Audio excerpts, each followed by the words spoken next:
Assalamualaikum warahmatullahi wabarakatuh. Waalaikumsalam warahmatullahi wabarakatuh.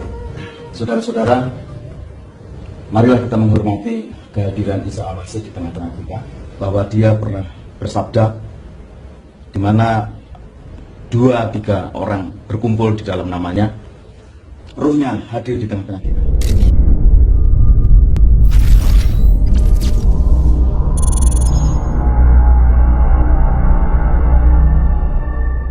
Assalamualaikum warahmatullahi wabarakatuh.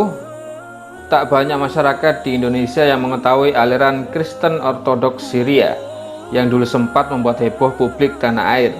Sebagai salah satu sekte beragama, orang awam yang tidak paham pasti menyangka bahwa mereka beragama Islam. Hal ini wajar karena penampilan dan sebagian dari ritual ibadah yang dilakukan sekilas mempunyai kemiripan dengan umat Islam.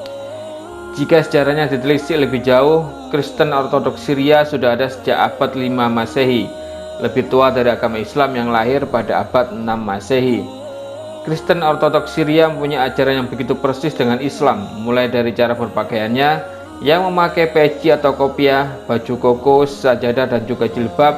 Meski terlihat serupa, perbedaan yang mendasar tentu ada pada akidah dan tata caranya dalam menjalankan ritual keagamaan. Ajaran ini juga mengenal sholat, namun dengan 7 waktu, yaitu sholat saat al-awal, sholat jam pertama, kira-kira pukul 6 pagi, disebut juga sholat subuh dalam gereja Suria, atau sholat bakir, sholat bangun tidur dalam gereja Koptik. Dalam gereja Barat Katolik disebut Laudes Matutinae, pujian pagi. Sholat saat as-salisa, kira-kira pukul 9 pagi, sebanding dengan sholat duha dalam Islam. Sholat saat as-sadisa, sholat jam ke-6 yang bertepatan pada jam 12 siang. Waktu sholat ini dapat sejajar dengan sholat zuhur dalam agama Islam. Sholat saat at-tasiyah, sholat jam ke-9, kira-kira pukul 3 petang menurut hitungan modern, atau sejajar dengan sholat asar dalam agama Islam. Sholat saat al-ghurub, dalam gereja Katolik dikenal dengan verpes, waktunya bersamaan dengan terbenamnya matahari, kira-kira pukul 6 petang, setara dengan sholat maghrib dalam agama Islam. Sholat al-Naum, sholat al-Naum kira-kira sejajar dengan sholat isya dalam Islam. Gereja Katolik menyebut sholat ini fikil.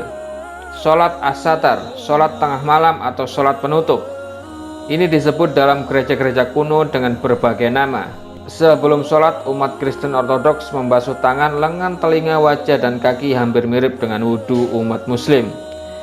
Dalam Islam, para perempuannya diperintahkan untuk menutup auratnya dengan menggunakan jilbab yang syar'i. Untuk aliran Kristen Ortodoks Syria, perintah mengenakan penutup kepala juga berlaku di kalangan mereka. Sebagai contoh, gereja Ortodoks Timur mengharuskan para perempuan untuk menutup kepala mereka dengan kerudung, seperti layaknya perempuan Muslim saat berada di gereja. Tak hanya itu, para perempuannya juga dilarang mengenakan celana panjang dan harus menggunakan rok panjang saat pergi beribadah. Jika dalam Islam terdapat puasa wajib seperti di bulan Ramadan dan sunnah di hari-hari tertentu, aliran Kristen Ortodoks juga mewajibkan para pengikutnya untuk berpuasa.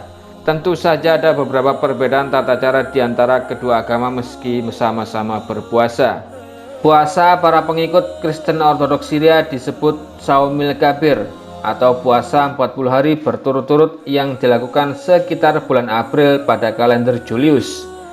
Jika dalam Islam ada puasa sunnah Senin Kemis, pada Kristen Ortodoks Syria dilakukan pada Rabu Jumat dalam rangka mengenang kesengsaraan Kristus.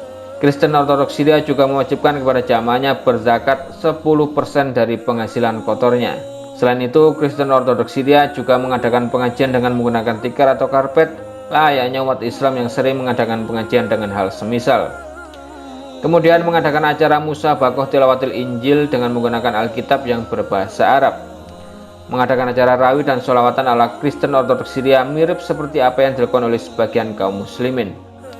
Mengadakan acara nasyid, bahkan sekarang sudah ada nasyid Amin Al-Barokah dan kasidah Kristen dengan lirik yang mengandung ajaran Kristen dengan bahasa Arab. Kristen Ortodoks Syria tidak memakai 12 syahadat iman Rasul umat Kristen, tapi sebagai gantinya mereka memakai Qanun al-Iman al-Muqaddas. Penggunaan istilah-istilah Islam sangat sering dijumpai, seperti Sayyidina Isa Al-Masih. Untuk penyebutan Yesus, mereka juga memakai Injil yang berbahasa Arab, Alkitab Al-Muqaddas. Dengan informasi ini setidaknya kita bisa mengerti tentang keberadaan umat lain yang ternyata sedikit banyak memiliki kemiripan dengan agama Islam. Semoga video ini bermanfaat untuk Anda, dan kami doakan agar Anda senantiasa diberikan kelimpahan dan keberkahan rezeki dalam hidup Anda. Wassalamualaikum warahmatullahi wabarakatuh.